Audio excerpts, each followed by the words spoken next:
العالمين والصلاة والسلام على سيد المرسلين وعلى آله وصحابته أجمعين. سبحانك لا علم لنا إلا ما علمتنا إنك أنت العليم الحكيم. سبحانك لا فهم لنا إلا ما فهمتنا إنك أنت الجواد الكريم. رب زدني علما. قال الإمام النووي رحمه الله تعالى ونفعنا بعلمه في الدارين. قال وعن أبي هريرة رضي الله عنه أيضا أن رسول الله صلى الله عليه وسلم قال: لا يحل لامرأة أن تصوم وزوجها شاهد إلا بإذنه ولا تأذن في بيته إلا بإذنه. متفق عليه. So continuing with the chapter of the rights of the husband over the wife. It's a very critical narration here as well, coupling it with the narration that we heard yesterday. And that is that it is not legal, it is not permissible. La yahillu.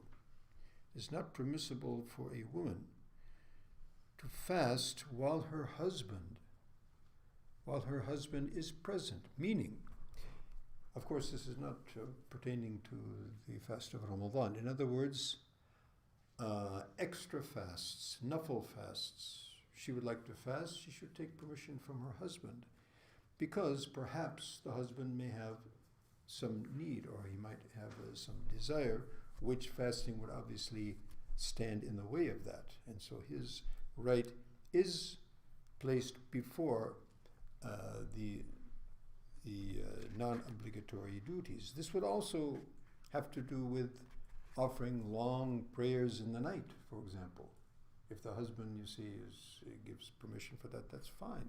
But suppose if the husband's desires also meet the same time period. So his rights, particularly in this context, as we mentioned yesterday, is a very critical right. It's a very sensitive but very critical right that it should be fulfilled. Otherwise, there will be huge problems and difficulties. And so this is pertaining to a very similar issue. So that, once again, she is not to perform the non-obligatory fast without the permission of the husband. Now, on the other hand, if she wants to do so, the husband shouldn't unnecessarily say no. He should allow her. In fact, he should be encouraging and appreciate the fact that he has a pious wife who wishes to get closer to Allah subhanahu wa ta'ala and should encourage her to do so. But still, and when she is asking that permission, then obviously that's going to cement the bond and also ratify the fact that she is an obedient wife, and that is a quality which not only the husband loves, but the creator of the husband and the wife, Allah Jalla Jalaluhu, loves. Also, very critical, that she is not to permit anyone into the husband's house without the permission of the husband's house. And so therefore, she is not to allow anyone in that he would not like to be in the house. So in other words, if anyone is going to come, then she should inform and she should get the permission of her husband.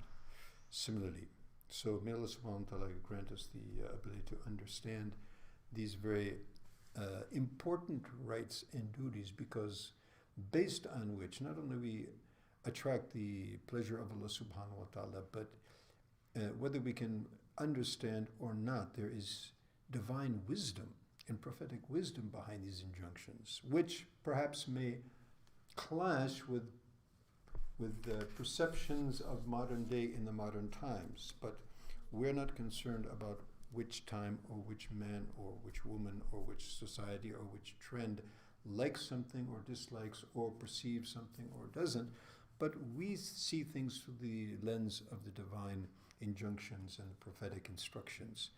And in that is the blessing for both the worlds and for the best interests of man and woman in both the worlds as well. May Allah subhanahu wa ta'ala give us tawfiq to understand and implement. Ameen. Thumma ameen. Wa akhir da'wana anil hamdulillahi rabbil alameen.